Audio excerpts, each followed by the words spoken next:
just next to you. Number 3. That was all the conversation that we had that morning in the courtyard.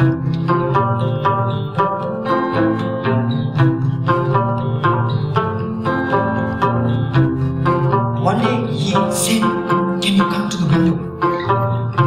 I came to the window, kept the angle like this. So the jailers, when they came, I could see the reflections in the window. And I knocked on the window. And he would knock from the window. And he said, Can you sing the song? The song of the Dalai Lama and the Panchen Lama? The song that says, "One day the sun will come out from behind the clouds." Can you sing the song? Now, I'm always a major failure in singing. I know how to listen to songs, but I am a major failure.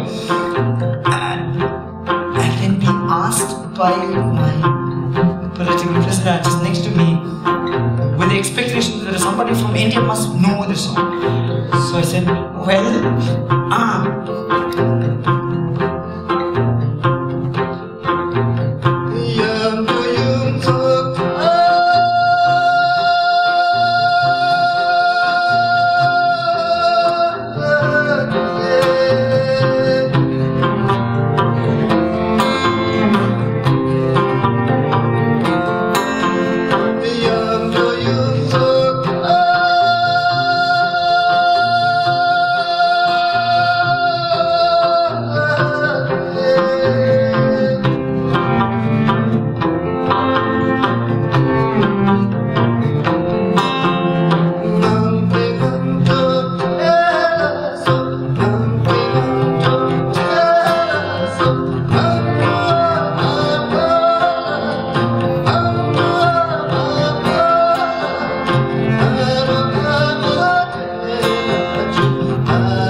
kind of question. Who sent you? What weapons are you carrying? Who are big people who have gone before you? Who are coming after you? Tell me, what do you have to say? You have to tell us the details. We know everything. We know everything, whatever you come, where you come from. We even know that your sister is working in Dharamshala. She's working with this 4,000 rupees as a salary. We know everything in detail. You tell us you better tell us the truth, or else we're going to shoot you dead, or else you're going to rot in prison forever, like this. All the people that are behind you, all these people who are going to rot in prison just like that. You are going to rot in prison. We can feed you like pigs.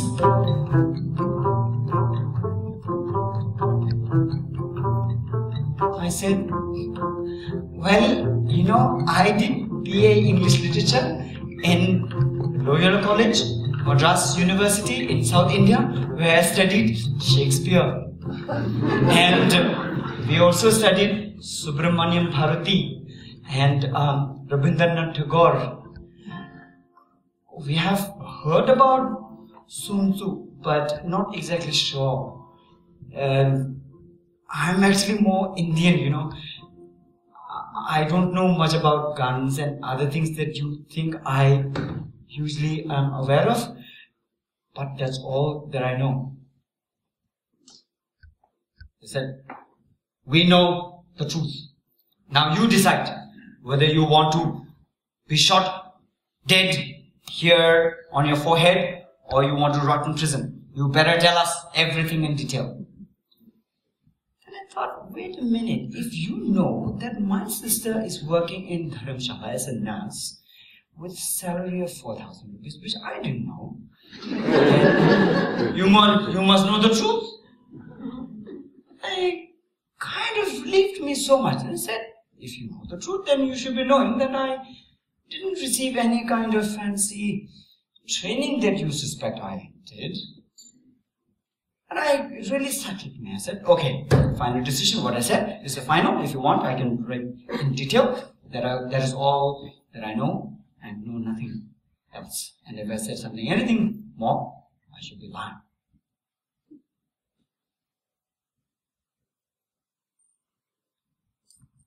My next door neighbor prison, Choegyal, he wanted me to sing that song. Again we came to the window, tapped on the window, and he wanted me to sing the song of the Dalai Lama and Panchen Lama, where the Panchen Lama says that, my brother, you have to go abroad to tell the world of our pain and suffering, while I stay here and take care of our people in Tibet. And if we keep our promises, the karmic deeds will one day bring the sun out from behind the clouds.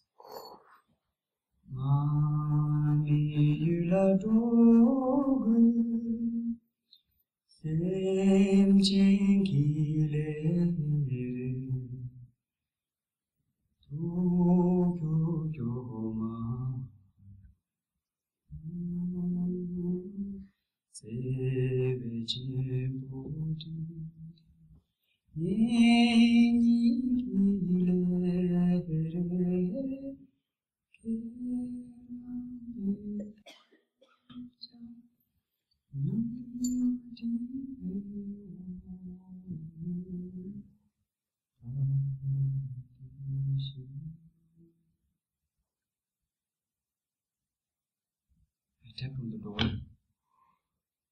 on the wall again, and he wouldn't respond. I tap on the wall again, how we usually communicate with each other, that I'm okay and you're okay. He didn't respond. I felt I made him cry, but he wouldn't make a single sound. He would just go silent. Somebody who had never seen the world outside, somebody who had never seen His Holiness the Dalai Lama, who had never known Australia Tibet Council or anybody like that, today has that kind of courage to tell me that you are from India. You have to maintain courage. Very soon, the Chinese government seemed to have come to know of the fact that I was not lying. And because I originated from India, I was thrown out of Tibet and said, you are Indian, get out of here. Indian government on the other side of the border was suspicious that I must have been sent back with a changed mind, with a brainwash and everything. They thought that I must have been now sent back to spy on India. Again, I was arrested on the other side of the border, and I was in prison, put in prison for another month. 4 months, I didn't have a bath, and my underwear got worn out.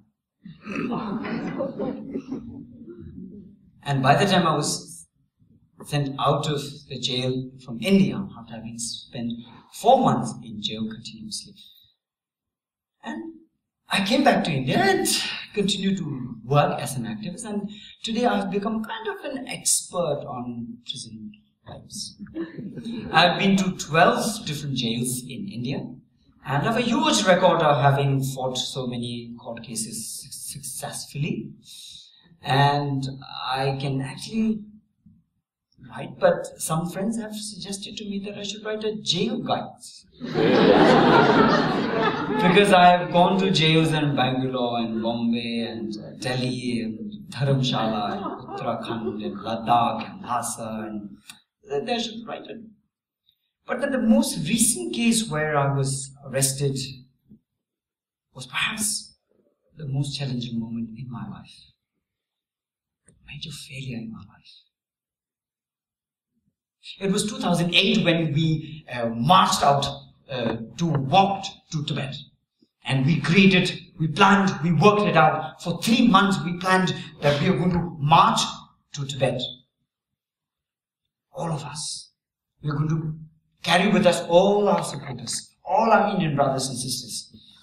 We were to create a movement, a national, international movement for Tibet. But before anything could happen from India, as we started the march, uprisings, protests rocked Tibet across the Tibetan plateau in so many different places and resulted in so many deaths, arrests. And our march went up to the border for 4 months. We were not satisfied, we wanted to do more, because our people continued to die in Tibet. We wanted to die, in fact, we wanted to be